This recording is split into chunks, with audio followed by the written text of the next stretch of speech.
5 minute সময় আর 3টে উপকরণ আর রেসিপি একেবারে অতুলনীয়। সেই ছোটোবেলার মা ঠাকুমাদের হাতের টেস্ট পেয়ে যাবে এই ঝিঙের জল বড়াতে। দেখে নাও কিভাবে ঝটপট বানাবে ঝিঙের জল বড়া।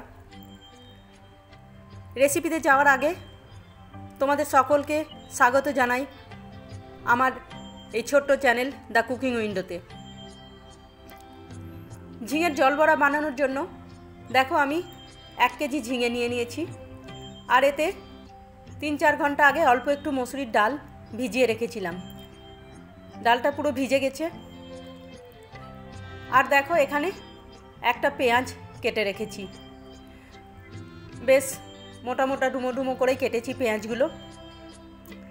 এবার এই ঝিঙেটাকেও কেটে নেব। দেখো এটাও বেশ ডুমো ডুমো করে কেটেছি, কেটে ভালো করে ধুয়ে নিয়েছি, নিয়ে এটাকে জল ঝরাতে দিয়েছি। এই জলটা ঝরে যাক, ততক্ষণে আমরা ডালটা বেটে নেব। ডালটা মিক্সির কোটোয় দিয়ে দেবো, দিয়ে এটাকে ঘুরিয়ে নেব মিক্সিতে, তাহলেই পেস্ট হয়ে যাবে। এই ডালের মধ্যে আমি 2টো কাঁচা লঙ্কা আর অল্প একটু লবণও দিয়ে দেবো।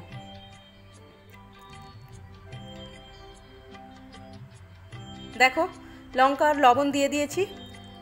তারপর এটাকে আমি মিক্সিতে 2টো রাউন্ড ঘুরিয়ে নেব, তাহলেই পেস্ট হয়ে যাবে। এই যে দেখো পেস্টটা কিন্তু খুব পাতলা করে করিনি আর খুব মিহিও করিনি, বেশ একটু দরদরে মতো হয়েছে। এই যে দেখো এই রকম। এবার দেখো একটা কড়াইয়ে মাত্র 2 চামচ তেল দিয়েছি। খুব কম তেল, খুব কম মশলা দিয়ে তৈরি হয় এই রেসিপিটি, আর খেতে তো খুব ভালো লাগেই। অল্প একটু তেল দিয়ে তারপর এতে দেখো অল্প একটু 5 ফোড়ন দিয়ে দিলাম।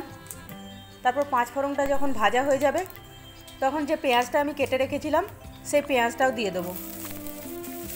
পেঁয়াজটা দিয়ে বেশ নেড়ে চেড়ে আমি একটু ভেজে নেব।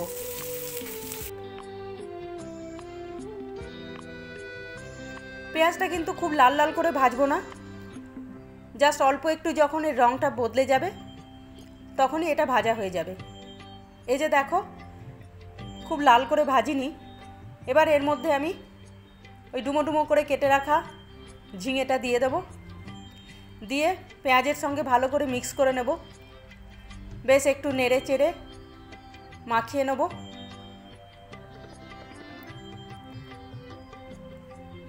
ঝিঙেটা তো ভাজা হবে না, কারণ এটা দিয়ে জল বেরিয়ে যাবে। সেই জন্য এখনই এটাতে আমি লবণ আর হলুদ দিয়ে দেব।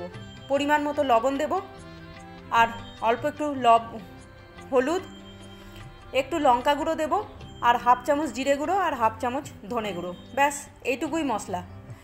লঙ্কা গুঁড়োটা চাইলে তোমরা অ্যাভয়েড করতে পারো, তার জায়গায় কাঁচা লঙ্কা দিয়ে দিলেই সেটা বেশি হেলদি শরীরের জন্য। তাই শুকনো লঙ্কাটা অ্যাভয়েড করলে করতেও পারো। আমি শুধু কালারের জন্য একটু দিলাম লাল লঙ্কাটা। এবার এটা ঢাকা দিয়ে রেখে দেবো, এটা সেদ্ধ হোক। ততক্ষণে এই যে ডালটা আমি বেটে রেখেছিলাম এটাকে ফেটে নেব। ডালটা কিন্তু খুব ভালো করে ফাটতে হবে, যত ভালো করে ফাটবে বড়াটা ততই নরম হবে। এই যে দেখো ফাটতে ফাটতে এরকম ফ্লাফি হয়ে যাবে, আর এরকম একটা ক্রিমি টেক্সচার যখন চলে আসবে তখন এটা ফাটা হয়ে যাবে। এবার আমি দেখে নেব ঝিঙেটা কতখানি। দেখো ঝিঙে থেকে কত জল বেরিয়েছে। এবার এই জলের মধ্যেই আমি ওই বড়াগুলো সেদ্ধ করে নেব। বড়াগুলো একদমই তেলে ভাজবো না, তেলে ভাজলে অনেকটাই তেল লেগে যাবে, আর আমি তেল আর মশলাটা একদমই অ্যাভয়েড করতে চাচ্ছি এই সবজিতে। দেখো এই ডালটা এবার আমি ছোট ছোট করে বড়ার আকারে দিয়ে দেবো এই জলের মধ্যেই। জলেই সেদ্ধ হওয়ার জন্য এই সবজিটা খুবই হেলদি। এতে তেল একদমই লাগে না, খুব কম তেল আর খুব কম মশলা দিয়ে হয়ে যায় এই সবজিটা, আর সময়ও একদম বেশি লাগে না।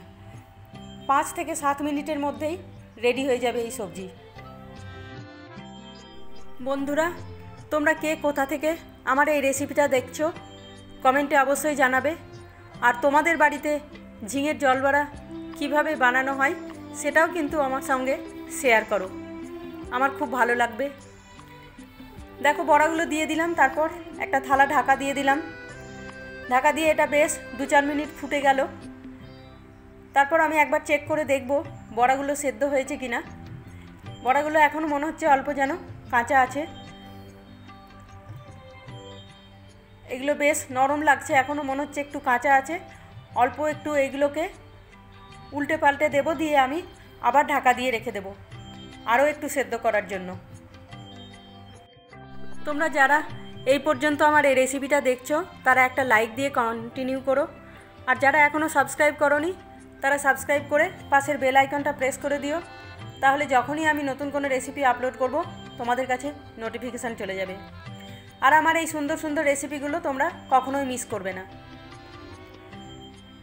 দেখো ঢাকা দেওয়ার পর আমি আবার 2 মিনিট পরে ফিরে এলাম। তারপর আবার নেড়ে চেড়ে দেখলাম যে এখন খুব সুন্দর সেদ্ধ হয়ে গেছে। এবার ওপর থেকে আমি 2টো কাঁচা লঙ্কা দিয়ে দিলাম, কারণ কাঁচা লঙ্কার গন্ধটা খাবার সময় খুব ভালো লাগবে। তারপর গ্যাসটা বন্ধ করে দিলাম। এই যে দেখো আমার রেসিপিটা তৈরি হয়ে গেছে। এবার এইটা গরম গরম আলু সিদ্ধ ভাতের সঙ্গে খাও, খুব ভালো লাগে। দুর্দান্ত স্বাদের এই রেসিপিটা তোমরা অবশ্যই একবার ট্রাই করে দেখো, আর রান্না করার পর আমাকে জানাতে ভুলো না কিন্তু কেমন হয়েছে তোমাদের রেসিপিটা। আজ তাহলে আসি, কাল আবার দেখা হবে নতুন কোনো রেসিপি নিয়ে। তোমরা সবাই ভালো থেকো, সুস্থ থাকো, আর আমার এই রেসিপিটা ধৈর্য ধরে দেখার জন্য তোমাদের সকলকে অসংখ্য ধন্যবাদ।